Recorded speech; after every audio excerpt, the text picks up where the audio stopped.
Welcome to New Hampshire Politics with John Burt. I'm John Burt, and I want to thank you for joining me today. And it's a beautiful day out today. Hopefully it is in your area. I have a special candidate tonight, and I want to introduce you to him. And his name is Jerry Little, and he's running for Senate, State Senate in District 8. And Jerry, I want to thank you for coming on the show. My pleasure. Thank you for asking. You know, it's nice to have you here. And now, District 8, that is where, and we do tape this in Goffstown, but we'll YouTube it. And do you want to explain where District 8 is kind of briefly? Sure. District 8 it's a big area, isn't it? It's a very big area. It's one of the biggest state Senate districts in New Hampshire. In its southeast corner, it starts in Ware, and then heads north. It jumps over Henniker, lands in Bradford, and then jumps over Warner, lands in Sutton. And then it's pretty much a straight shot. It goes all the way up New London, Springfield, Grantham, Croydon. Then it sort of comes south and heads west, drops down into Newport, and then heads over almost all the way to the Connecticut River, almost to the state of Vermont. Really? And then it drops down, brings in Stoddard and Marlow, then goes below Route 9, brings in Bennington, Antrim, Francistown, Deering. So it's a very large area, 24 separate towns, spread over parts of 4 different counties. Wow. It's a tough district to drive. I've been driving it a lot. I've hit every town so far several times.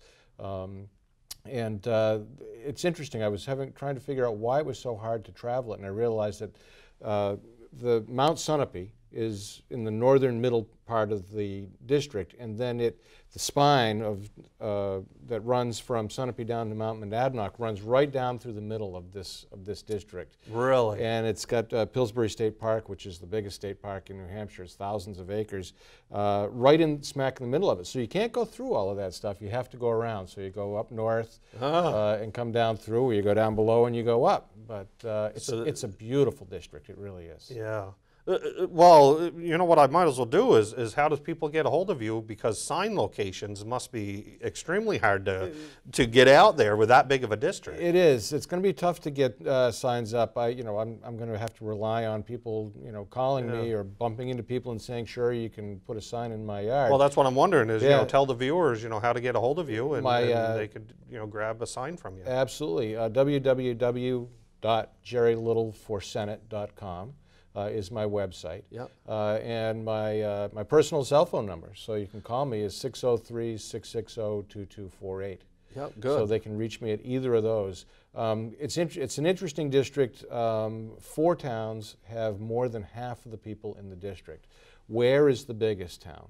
And so it's then followed by Newport, New London, and Hillsborough. And between those 4 towns, more than half of the people in the district live there. So there's, there are good intersections and places where I need to work with business people to get good sign locations, which is something else I'm working on. And then the rest of it is just very rural. There's a lot of agriculture, a lot of woods.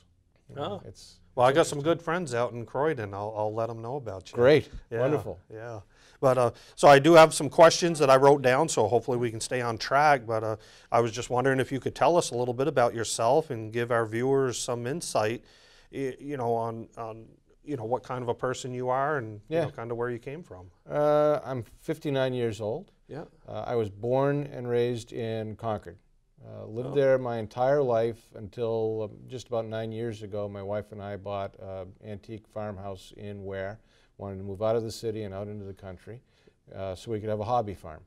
We've always been gardeners, and we wanted a bigger area, bigger gardens. And when we retire, we want to make farming pretty much what we spend our time working on. And so we bought this chunk of land in Ware with an antique farmhouse on it, and started to clear the area for gardens, and discovered that I'd bought 5 acres of what I thought was going to be field, turned out to be 5 acres of poison ivy, which I am really, really allergic to.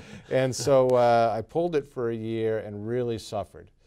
Really? And that's hard work. It is. It's ugly.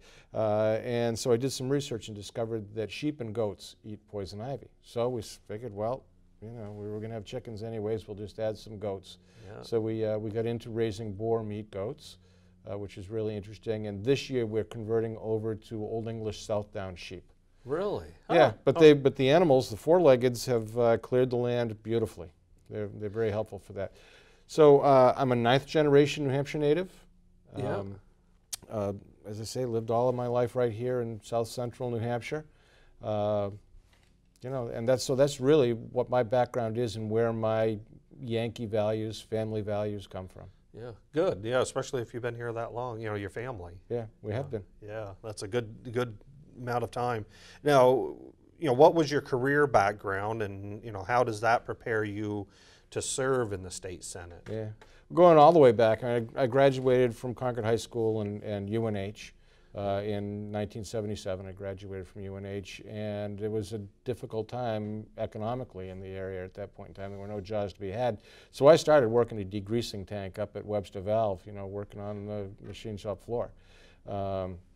And then I painted cars for a little while and decided that it really was time, when my daughter was coming along to try to use my degree, I wanted to be a reporter. And so I got into the business of being a news reporter at radio stations in Concord. Oh. Did that for 5 or 6 years. Yeah. And then it was clear to me that the radio news business was declining.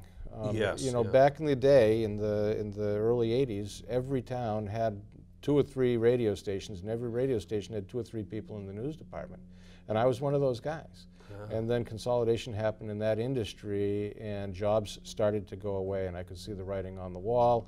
I did a year as assignment editor at Channel 9, and then I went to work as press secretary for Governor Sununu. Oh. Which I enjoyed quite a bit, Yeah. but he decided to go to Washington with George Bush 41. Yeah. And so that job ended. I then went to work for New Hampshire Bankers Association, and that really is what my career turned into. So I was, after about a year and a half there, an opportunity opened up, and I became president and CEO of the New Hampshire Bankers Association. So I was there for 23 years. Wow, that's a long time. Yeah, and you know, it was a great career. Yeah. Very rewarding. I learned a lot. And so I've worked in the State House both as a reporter, because I primarily covered the State House when I was a reporter in the Concord area. So I covered it as a reporter. I've worked in it as press secretary to a governor, and then for 23 years I was there representing a nonprofit business trade association. Yeah. Yeah. Well, that's the other question is I was wondering is about, you know, your background as a lobbyist. Yeah. You know, do you think that might be perceived as a negative? Or Yeah. do you think it'd be a positive? You know, I've seen some of the materials coming out of the opposition in my race, and they certainly put it out there as though being a banker and being a lobbyist is a bad thing. I got to tell you, it's the best thing, I think, for a solid background to work for the state of New Hampshire. I have over 2 decades of experience in finance and insurance. One of the things that I did as president of the New Hampshire Bankers Association was I was executive director of an insurance trust, and I provided health and life insurance to over 3,000 people who were either employees or dependents of employees at the small community banks around the state of New Hampshire. New Hampshire primarily has a community banking industry. There are a couple of big banks that have branches in New Hampshire, but by and large, it's a community banking industry.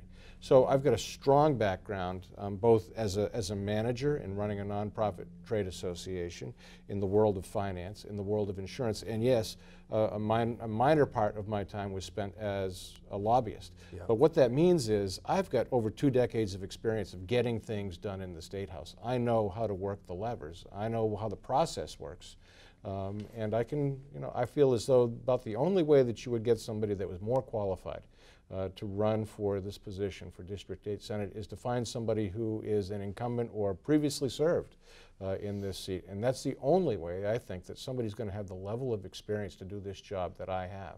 You know, a lot of people think that being a lawmaker is just a simple thing. You know, you just, well, it must be. I mean, they only pay you $100 a year, and so Yeah. you're just up there for a couple hours a week, right? Yeah, yeah. Well, no, you know that you're there several days during the week, and as a Oh, yeah. state senator, it's really a 5-day-a-week job, and it's It is. not just January through June.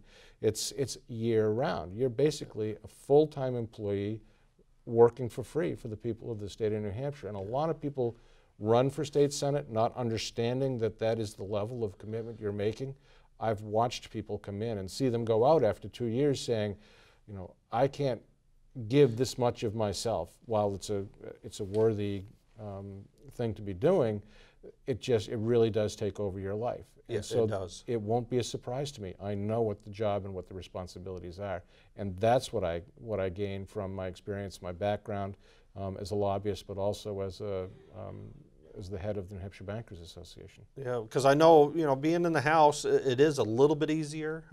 You know, not saying that it's easy, but Yeah. you know, it's a lot of work in the House. But I have seen the senators, and it really is a full-time job. Yeah. Yeah. You know, where I can get away with only 3 days up there, but you know, I think those senators work 5-6 days. They do.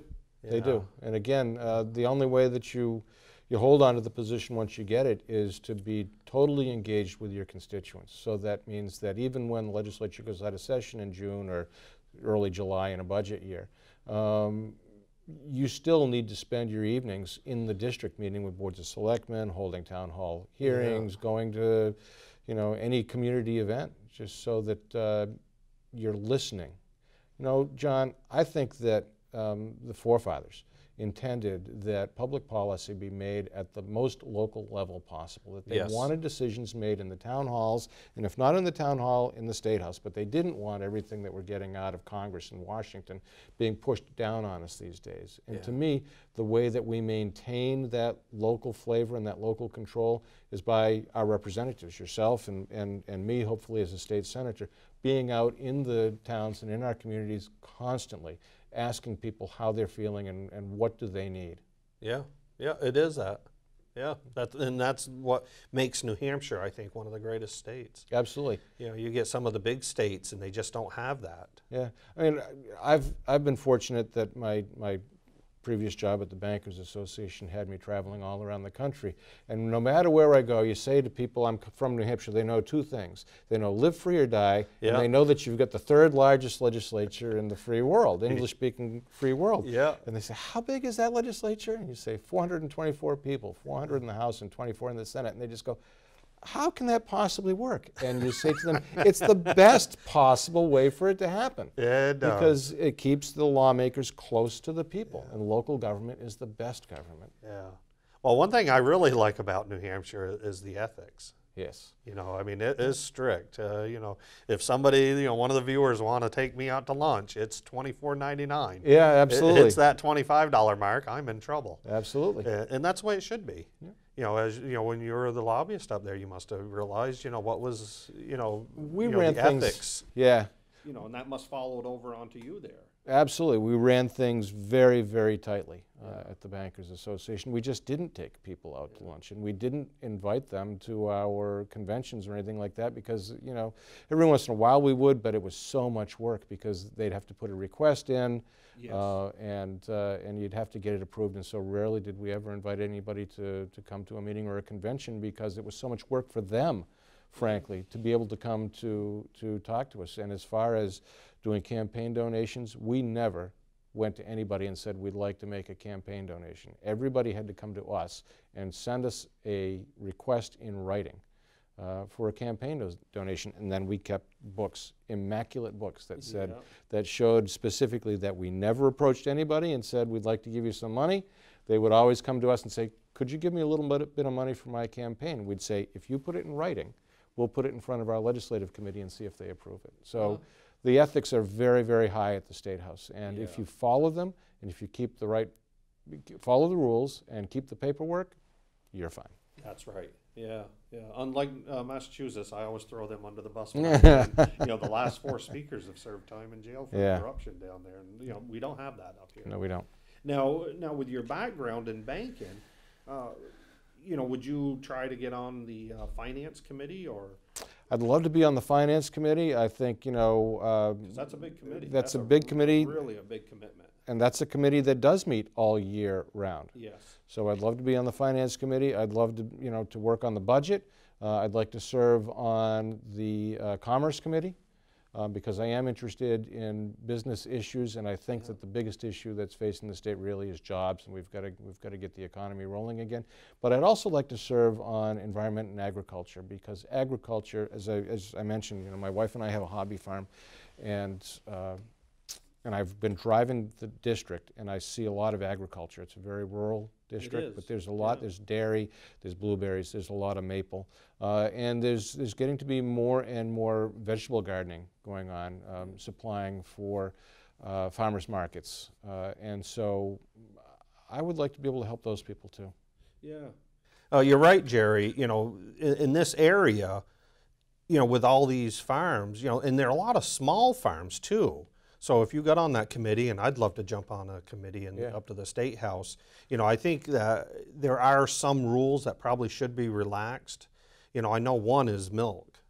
They want to be tested every day. Well, there's a lot of organic farms out there, and it's a burden for them to be tested every day. I know the milk needs to be tested. Yeah, but absolutely.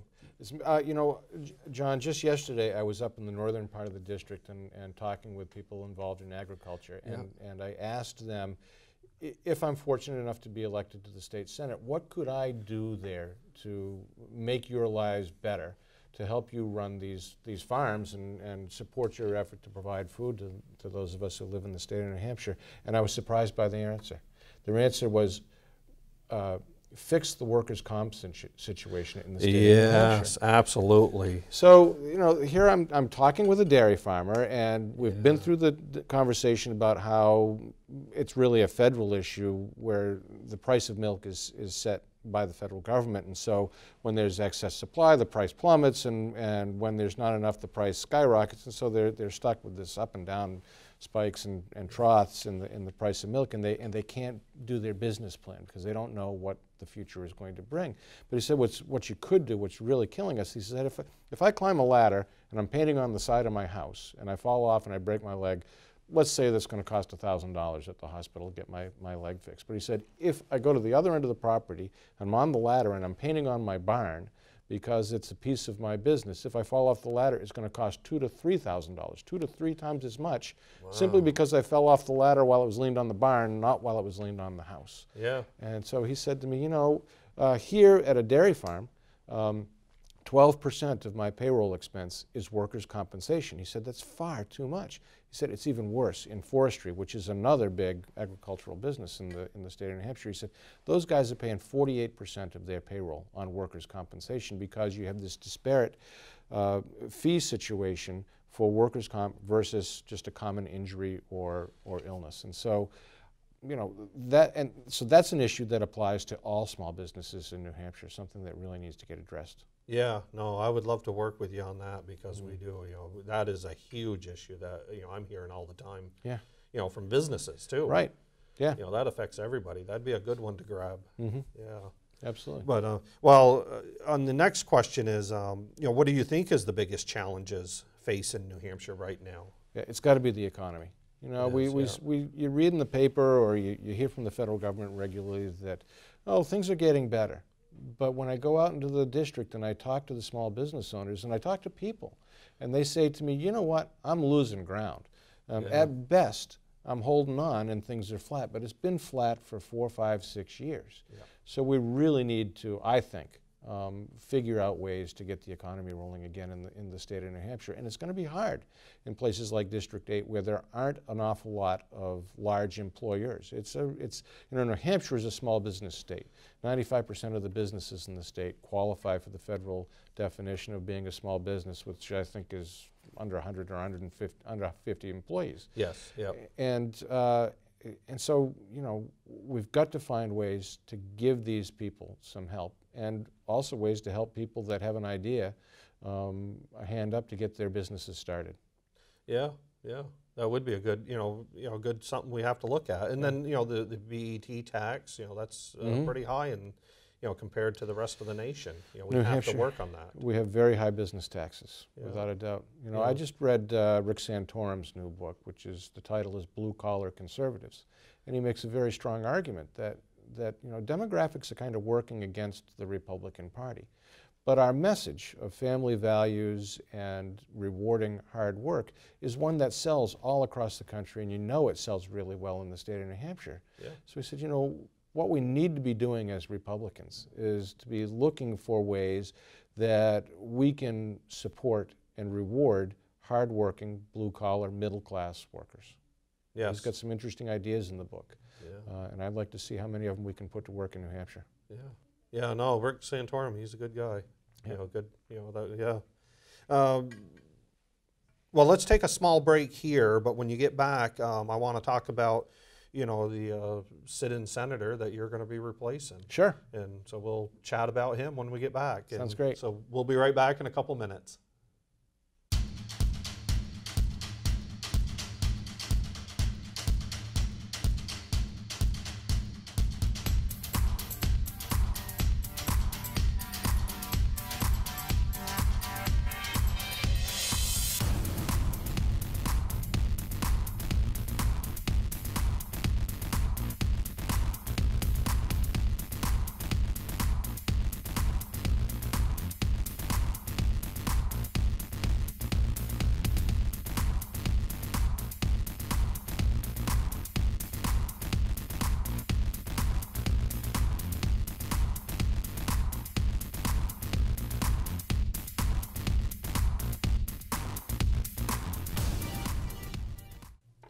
Welcome back to New Hampshire Politics with John Burt. And again, we're talking with Jerry Little, and he's running for Senate in the state of New Hampshire up in District 8, which is Ware and a whole bunch of towns that way. North and west of Ware. Yep. Yeah, even over in Croydon, where I got some good friends. And, Yeah.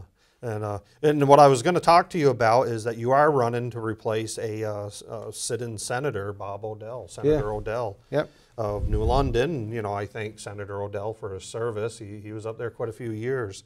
How do you compare yourself to him, you know, if you do? Yeah, Bob is retiring. He's done 14 years total, 12 as a senator, and he did a term before that, did 2 years as a state rep. So he's pulled his share of the weight. Yeah.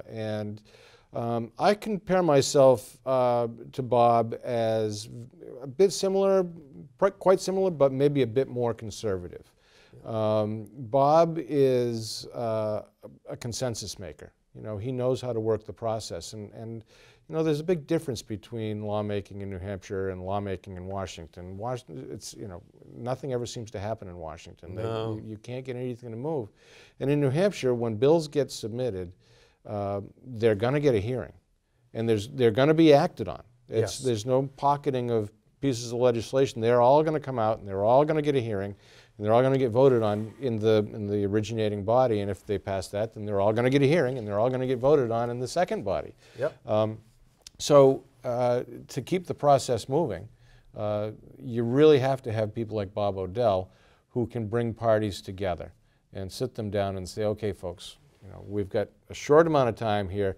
Tell me, you know, the good parts and the bad parts, and let's see if we can come to an agreement on this. And if we can't, then as a gentleman, you know, he's able to let people know, I'm sorry, but this piece of legislation isn't going further. You know, he's from the era where you could disagree without being disagreeable. Yeah. And that's the kind of lawmaker that I want to be. I want to try to help people, but also, you know, there are times when the writing is on the wall and you have to let them down easy to know that, I'm sorry, but this time around, your idea probably isn't going to make it. There are things we can do to try to see if it can get through next time. So style-wise, I think I'm very similar to Bob Odell. On the issues, I'm a bit more conservative than he is. Bob supported a couple of 2-3 things this year that were fairly controversial that I would not have supported. You know. Yeah. He supported the Medicaid expansion bill. I would not have. I felt that the way that the bill was drafted, it put the waiver ahead of, the waivers should have been ahead of the expansion. Instead, we got the expansion, and now we have to, Mother May I, ask the federal government for the waivers Yes. to allow us to put those funds towards purchase of private insurance for those individuals. Yeah, and I don't think we have them yet. We don't. The application I read in the paper this morning just went in yesterday.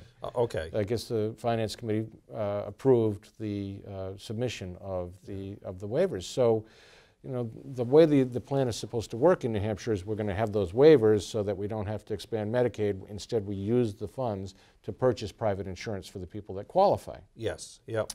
But we decided that we're going to expand before we applied for the waivers to see if we're going to get them. And I think that puts the cart before the horse. Yeah, makes me nervous. It makes me nervous too. Allegedly, the waivers are there. Allegedly, they are. The other thing is, I think it puts an unfair amount of pressure on subsequent lawmakers because they've only extended it to 2016. Yes. And then in 2016, the next crew of lawmakers have to decide whether or not they're going to extend it yet again. And this whole idea of kicking the can down the road, kicking the can down the road, kicking the can down the road feels to me like a lot like the way that they do things in Washington. You know, where, you know, we'll do another continuing resolution, another continuing, and they never solve the problem. Yeah. You know, so for those reasons, I would not have supported the bill on Medicaid expansion. I understand that there are you know, middle American families that, you know, that are struggling and that they could use this help with their health care, and I think that's a problem we need to solve. I just think the design of that piece of legislation is the wrong way to go. Yes, yeah, that's why I voted against it. Yeah. You know, I was one of the few up there that did vote against it. Yeah.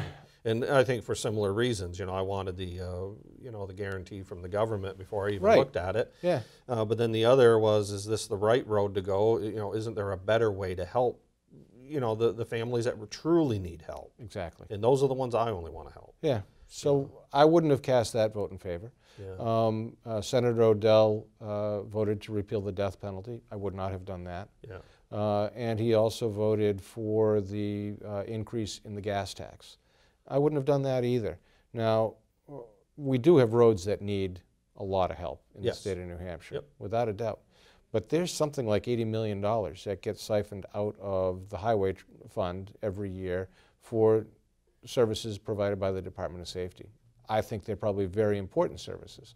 So important that we probably should be funding them, but I think we should be funding them from the general fund. It should be Yes. part of the priority decision making that we go through in the budget and saying, okay, these services at Department of Safety are important enough that we're going to make them a priority and they're going to get funded, which means you have to make tough decisions somewhere else. But stripping money out of the gas tax fund, the highway trust fund, and saying we're going to use it for general safety services, now our trust fund is short, we better increase the gas tax. That's not being honest with the constituents as far as I'm concerned. Yeah, and it's about 27, 28% if I remember the number right. Yeah, it's not insignificant. Yeah, it's huge. And so I think we need to walk ourselves away from that siphoning of the fund for other issues and make sure more of the money is staying in the highway trust fund to get our roads fixed. Yeah. You know, the other thing, John, is that you know, I pull up to the gas pump and I see a lot of people that walk into the cashier with a $20 bill in their hand to buy their gas. They don't use their debit card, you know, to fill the tank. They're buying $20 worth of gas because that's all they can afford. And I see a lot of people doing that, and I'm worried Yes. about them. Yep. You know, you start increasing tax on those people, it means that, you know, the tank is running down around empty far too much. Yeah. And so I would not have supported the increase in the gas tax. Yeah. Well, I know Representative Campbell from Nashua put in I think it was 16-cent gas increase last 16, time. 18, yeah, it was much bigger. You know, I fought vigorously against that on the House floor, and luckily the Senate's, you know, because it passed the House with the control of the Democrats, but the Senate said no. Yeah. You know, so I mean, you know, I wasn't impressed with the 4.2 cents, especially like you said, you know, the way it was written up. You know, I didn't like where the money was going. My personal, but you know, we do need to fix our roads. But you know, you go to Vermont and Massachusetts, some of their roads stink. You know, we got pretty good roads compared to them. We are good. Yeah. So now this is this your first run at elective office? Yeah. And if it is, you know, how do you like it? Well, technically it is. It is. I'm the kind of guy that likes to get involved. When I moved to Ware, I went into town hall and I said, introduced myself, I'm here. Let me know if there's anything I can do to help. I'd served on the Zoning Board of Adjustment in Concord and a bunch of other volunteer positions for the town government. And it was only a couple of months before my phone rang and somebody was on the other line saying, we need people for the finance committee. You said you volunteer. You know, you've worked for the banking industry. We suspect you might know a little bit about finance. I said, I do, and I will. And so I ended up, within a matter of months, I was serving on the town finance committee, and I did a couple of terms on there. And is that an appointed position? It is, yeah, by the Board of Selectmen. Yeah. And then the former town moderator had to resign because she moved out of town. And so the phone rang again, and they said, we need somebody to be town moderator. How would you like to give that a try? I said, sure, I'll complete her term. And so I completed Laura's term, and then I got another phone call. It was the town clerk. She said, the filing period closes in 3 hours, and nobody has filed to run for town moderator, so we're going to put your name down. Just come in and sign the paperwork so we can make it all legit. And I said, oh, well, all right. I was still working full-time at that point in time, and it wasn't my intention to take on anything quite that serious. But so I said, fine, I'll do it. So technically, I have run for office before. Yeah. Completely unopposed, because nobody else would put their name down to do the job. So I did another term as town moderator. This is the first time that I have put my name on the ballot in a contested election, and it's very exciting. You know, for the first week, John, I had what felt like a low-grade adrenaline rush going all the time. Really? And yeah, so I talked to a couple of people about it, experienced politicians, and they just kind of laughed, and they said, you know what you're feeling? It's a combination of excitement, anxiety, and fear. And they said it's also known as fire in the belly. It's what people, you know, it's not just a literal term. It's a real thing, that it's an excitement that just stays with you until election day is over. It's pretty much subsided at this point in time. You know, I'm not the fire in the belly, but this adrenaline rush sort of thing. So that you know, I'm at least sleeping better now. There's a lot of organization to do when you set up a campaign. Oh, huge. I mean, it's overwhelming. Yeah. And until you really get your hands around it and get a really good plan down, it can be a bit daunting and causing a bit of anxiety. But things are in good shape now. I have a campaign manager, we have a strategy, we have a plan. I'm out in the district, I'm driving around, I'm talking with people, we're doing fundraisers, the money is coming in. You know, I finally have some campaign materials that I can hand out when I'm going around. Yeah. And so, you know, it's just those early days are a little bit tough, but I'm really enjoying it, and I love talking to the people. I do too. Yeah, I go to almost 1,000 doors in Goffstown. I did my first term and my second term, and I just, you know, and probably only 160, 180 of them opened the door, you know, that people were home. Yeah. You know, to the 1,000 doors I went, I dropped a paper off saying who I was, and I just love talking to the people. It really is fun. So many people are just, they're so excited that somebody has finally asked them, you know, how are you feeling about things? What's your opinion of what's going on in the state of New Hampshire, and how would you change things if you could talk to a state senator or a state representative? Yeah. What would you like them to know? Yeah. And it's really interesting. Yeah. Yeah. And now, you know, when you get elected, you'll respond to their emails. Absolutely. Yeah. You know, I have a philosophy of public service that goes Constitution, constituents, and conscience. To me, the first base that you always need to touch when an issue comes up, whether it's a piece of legislation or something else, is it constitutional? Yep. And I think that the most important fundamental rights are the individual rights. And so what does this do to the rights of individuals, I think, is the most important question to ask yourself and to answer for yourself before you start to form your position. The second thing is, have I asked my constituents how they feel about it?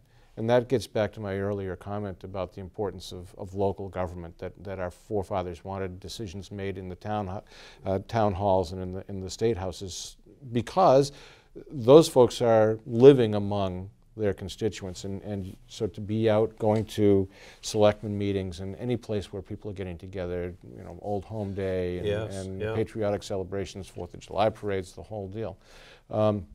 And then the third part is conscience. And, you know, I was baptized Episcopalian when I was less than a year old, and I'm still an Episcopalian. I still go to church. And so it's, you know, those good old Yankee family values that form my conscience. And so every time an issue comes up, constitutionality, constituents, conscience.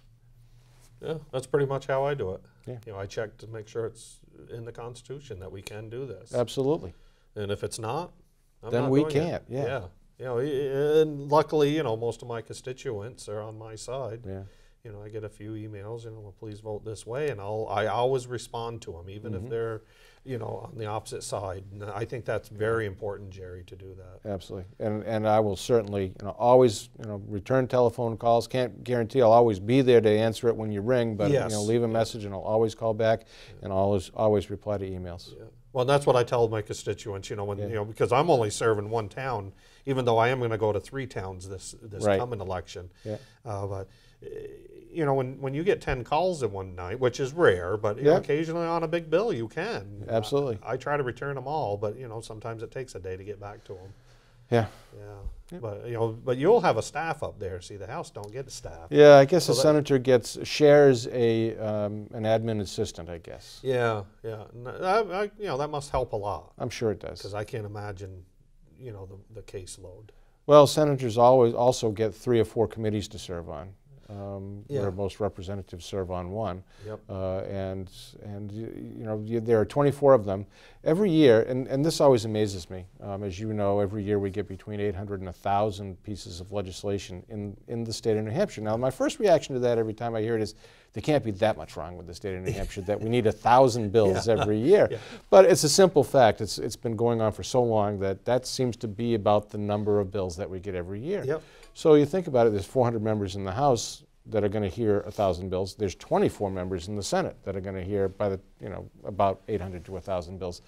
That's a lot of pieces of legislation to read and to act on, and a lot of constituent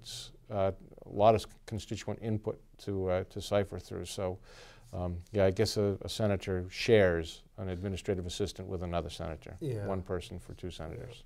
Yeah. Well, I guess a question that I would like to ask is, you know, where do you stand on gun rights? Because I've been known to be a big Second Amendment fan. I'm a very strong supporter of the Second Amendment. I'm a hunter. I've been a hunter for a long time. I'm a member of Sunset Mountain Rod and Gun Club. It's over in Canterbury. I joined that club back when I lived in Concord, and I've just maintained my membership there, even though it's now a 45-minute drive for me to get to the range. And there are a couple that are closer. Pioneer Sportsman and Deering are close to my home now, and I may jump over to one of those at some point in time. But all my buddies are over at Sunset Mountain, and so, you know, you get together with the guys to shoot. But I'm a handgunner. I like to target shoot. And I'm a hunter, and I will support gun control. Yeah, good. You know, I will say regarding gun control, and we have, seems like every 3 or 4 months we have a tragic situation where there's some gun violence that raises the issue again, and it always involves somebody that is suffering some sort of mental illness. Absolutely. And so I think that as a strong supporter of Second Amendment rights, it is also incumbent on me to support efforts to enhance mental health care in the state of New Hampshire. Yeah, and I agree with that. You know, we need to look at that issue because I think that's where it is. Yeah. That's where it lies. Yeah. Yeah. You know, like the tragic out in California that happened at that college. Yeah, absolutely. You know, just terrible. But, you know, here he is, you know, he stabbed, I think, 3 people with a knife. Or 2 people. And, you know, nobody's talking about the knife. And nobody's talking about the knife. Nobody's talking about the wire that was used to commit 2 murders in Manchester this week, you know. But he uses a BMW to run somebody over, and nobody talks about the BMW. No. And, yeah. you know, but he was mentally ill. And in all those situations, that's the consistent factor is the problem that somebody has a mental illness or some sort of emotional problem that needs to be addressed. So we need to, I think it would be responsible for us as strong supporters of Second Amendment rights to say we understand that there is an issue here. It involves mental health care, and therefore we need to support improved mental health care. Yes, yeah, and I would support that. Yeah. Well, here's another big hot topic lately that I've been looking at, you know, and I get a lot of calls on this, is what is your position on Common Core education, you know, standards and testing? Yeah. Because that is a big topic. It is a big topic. Let me make it clear at the outset, I don't support Common Core. However, I do understand the value of standardized testing because it allows schools and teachers to identify students that are struggling. So we know when we see test results that we're not simply moving students along for the sole sake of moving them along. They're advancing because they're learning, not because it's time for them to go to the next grade. Yeah. So I support standardized testing. I don't support Common Core. Now, at its outset, I think it was promising because it was the brainchild of the school heads from each state.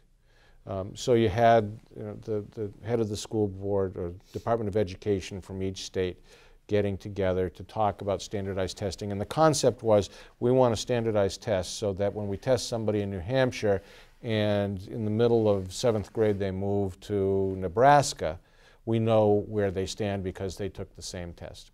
I understand that theoretically. Yeah. But what I can't support, what I don't support, is the idea that the standards are being pushed down on us by the federal government. Yes. And that it comes with, that's how you get your federal money these days, is you agree to do what the federal government tells you what to do. Now, to me, that means that we're accepting testing standards that are probably lowered, that the bar is down so that it will apply at a national level. I would rather see New Hampshire have higher test standards. Yes. Than the other areas around us, because that means that our children are going to be worked more aggressively, they're going to be smarter, and they're going to do better. So I also look at discussion of Common Core, and when I see both teachers and parents saying this test is bad, it's not going to work, that's a strong sign to me that says that Common Core is not for New Hampshire. Yeah. Yeah, and and I look at how do we bring education back to the local level, because I graduated high school in '78. Yeah. I think you're around the same time. 73 from high school, 77 from college. Yeah. Back then it was really local. Very local. Yeah. And I agree with you. I understand the test theory. That if I move, my child moves out to wherever, I guess they need to keep track somehow. Yeah. But how do we bring education back to the local town? Exactly. Needs to be brought back to New Hampshire. Needs to be brought back to the school districts, and then back to the town level. And that's really where let teachers teach. Yeah, that's what they want. We got a lot of good teachers. Let teachers teach. Yeah. And encourage parental involvement. That is, I think, the most important part. Yeah. I think you'll find that when you have parents involved in a student's education, that student always does much better. Yes. Let students be involved, let parents be involved in their child's education, and let teachers teach. Yeah. And I'm just afraid that the Common Core being pushed on us from the federal government doesn't allow much of either. Yeah, yeah. And I understand Massachusetts, and I try never to compare us to Mass, but their education system, I think they did adopt Common Core. And if I understand right, I think they're going to back out of it, because what they had, I know Manchester looked at it and several other communities looked at it. What Massachusetts was teaching was good. It was more rigorous. Yeah, yeah, and the kids were top. Right, exactly. And that's what I want with our kids. I agree entirely. Yeah. Really, education is such a key to the future for individuals, but also for the state of New Hampshire. It is. When you talk to employers, a lot of them will say, "I've had a job open for 6 months. Yes. I can't find somebody with the proper education to do this." Yep. So the STEM, science, tech, engineering, mathematics is really important. But what they're also saying, what I'm hearing them say, is that communication skills are lacking in students these days. They don't write well. Yes. Yeah. Yeah. Well, I know when my stepdaughter went to college, she had to take a math class to catch up. Yeah. Yeah. A lot do. Yeah. And we haven't even talked about the cost of college education, and it's probably not even on the list, but it's something I'm very interested in. I've been serving as vice chairman of Granite State Management and Resources, which is an affiliate of the Higher Education Assistance Foundation, the NEAF network in New Hampshire, which works to help students and parents get loans and to go to school. My term on that board came up about 1.5 years ago, and I said, I just don't think I'm going to continue on. And they said, well, why not? And I said, I don't think we're addressing the big issue in this state. and that's affordability. And what can Yeah. we be, New Hampshire for a long time was tops in the nation in graduating students with the highest level of student debt. And I said, how could we have that honor, that dishonor, Yeah. 3 years in a row? There's got to be something fundamentally wrong. And everybody sort of thought that it's because the state doesn't subsidize the university system. I said, well, let's do a study and let's find out. And if I can have a committee and chair that committee, and we can do a study, independent study, to figure out why students end up with so much debt in New Hampshire, then I'll do at least one more term on this board of directors. And so they agreed. We did the study. It was done by Brian Gottlob at Polycon Research, who is a well-known econometrics modeler in the state of New Hampshire. And the period of time where state support for the University of New Hampshire waned did have some impact on it, but it wasn't the be-all and end-all. A lot of it has to do with the fact that parents and students make choices. And they were choosing to go to fairly expensive colleges and universities. Well, why? Well, the 85% of the most expensive colleges and universities in the country are in the Northeast. Yes, I've heard that. And so, if parents and students made different choices, they could get their kids out of school with less student debt. Unfortunately, those choices involve sending them someplace else other than New Hampshire for their college education. We don't want that to happen, because what we do know is that those students don't come back. Yes. They go spend 4 years in Colorado or Florida, Yeah. get their college education. They tend to stay in Colorado and Florida, and that does nothing for our economy. It means that we've, through our property taxes, paid to give these students their public school education, and then they've gone someplace else to spend their college and university dollars, and then they don't come back to support our economy. That, that has to change. So we've got to figure out some way to get the university system to accept affordability as one of their most important missions. And I think it can be done. I do too. Because you're absolutely right. I was just watching, I think I read it in the Union Leader, that they talked about, Midwest colleges are a lot cheaper. Much. Yeah. And, the kids can say, you know what, I can go out there, work, and my parents are going to pay some. I can get out almost debt-free out there. Exactly. Yeah. Or I stay here, I can live in my mother's house, Yeah. but, we're going to come out even with a huge debt, even with the parents helping. And then you get a student that comes out of a college or university with $30,000 to $60,000 in debt, and they know they're going to be paying that off for the next 20, 25, 30 years. And that then means that they're not going to buy a house, they're not going to form a household, they're not going to get married, they're not going to be able to put together, save up capital to start a small business. So the high cost of college and the resulting extremely high level of student loan debt is really squelching our economy in the state of New Hampshire. Yes, yeah, it is. Yeah, so hopefully, that is something we can work on.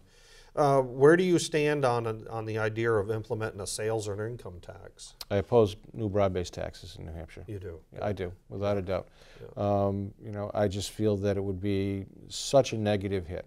We've got a very strong retail sales culture, particularly around the borders, where we have communities that absolutely rely on people coming in to do their shopping. I mean, without it, those and there aren't all really that many in the district I want to serve personally, but without retail along the borders, tens of thousands of people will lose their jobs and suffer.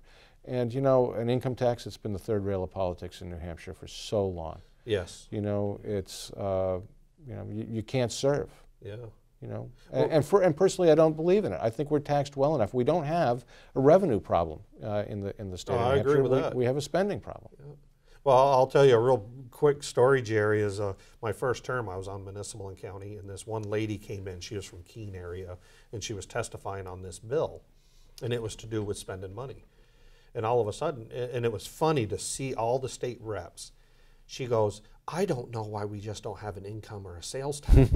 Well, I looked up, thinking a bolt of lightning's coming to get you. And I looked, and all the faces of the reps were like, no, it ain't going to happen. It's not going to. Yeah. Yeah, good. I'm glad. But basically, we don't have a revenue problem. We have a spending problem. We need to prioritize. Yeah. And I mean, we sell a lot of alcohol and cigarettes and all the other. Yeah. I mean, I don't promote smoking Yeah. or heavily drinking, but a lot of Massachusetts, Vermont, and Maine people come here in Canada. They do. And I think we need to keep that edge. I agree. Yeah. And now, what is your opinion on working across the aisle? I think it's real important. As I mentioned before, New Hampshire is different from Washington. I think a lot of people hear about it on the evening news or read about it on the internet or something like that, about how nothing gets the do-nothing Congress in Washington, nothing gets done, and how Harry Reid can pocket a bill and decide whether or not it's even going to get a hearing or get assigned to a committee.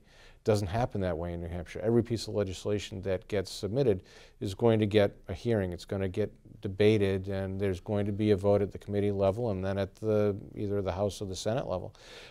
And because we set a deadline, the bills get submitted, they're all released. There's a crossover date that has to get hit, and people come to Concord, I think, with the opinion that we're here to do something for the people of the state of New Hampshire. A lot of bills die, probably more than half. Oh yeah, are killed, but a lot of bills pass, and so folks come to Concord with the idea that we're here to make government work, not to prevent government from doing what it needs to do. And so to get that done, I think it's important to work across the aisle. There's another thing, I think another positive of my 20 years of being a lobbyist and working in Concord is that, I've understood, it's clear to me that party is important, but the best bills, the ones that really make a difference in the lives of people, are supported by people on both sides of the aisle. They are. They understand that this is not about me being a Republican or you being a Democrat. This is about doing the right thing for the people of the state of New Hampshire.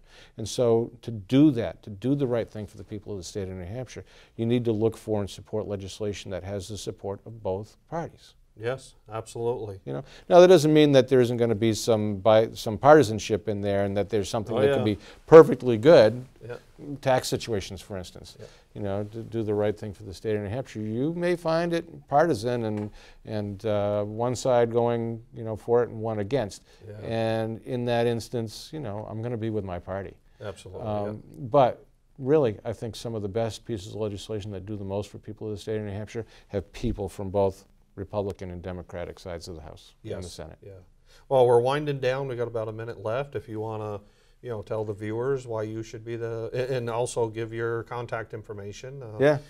For District 8 for New Hampshire State Senate. Well, thank you very much for having me tonight. This has been a great discussion. I've enjoyed doing this very much. To reach me online, it's www.jerrylittleforsenate.com, and I have a Facebook page, Jerry Little NH Senate. Or you can call me at 660-2248. That's my cell phone. It's right here on my hip all the time, and I answer it. I really hope that people will support me to run for state senate. I've got a lot of experience in finance and insurance. I've run a small business. I've been president of New Hampshire Bankers Association for over 2 decades, and I've been executive director of a health insurance trust, and as such I've been a licensed insurance agent providing health and life insurance to over 3,000 people in the state of New Hampshire. I've got a lot of experience in the State House. I'm a lifelong resident of the state of New Hampshire. I'm a 9th generation lifelong citizen of the state of New Hampshire. New Hampshire's in my blood, and I'm looking at this as an opportunity to pay it forward. New Hampshire has been very good to me. It's given me a lot of opportunities. I've added the hard work. I want to make sure that those opportunities exist in the future for my children and my grandchildren and for your children and grandchildren. So please vote for me in the Republican primary on September 9th. Oh, well, thank you, Jerry. I really appreciate you coming on, and we had a good talk. My pleasure. Thank you. And hopefully, if you get through, hopefully you'll come back on. I would love that. Yeah, that would be great. All right, and again, I'm John Burt, New Hampshire Politics with John Burt, and we had candidate Jerry Little, and he's running up in District 8 and for U.S. Not U.S.? Not U.S. Not yet. Not yet. For New Hampshire Senate. Let me get that right. And we'll see you next week. Have a good day now. Bye.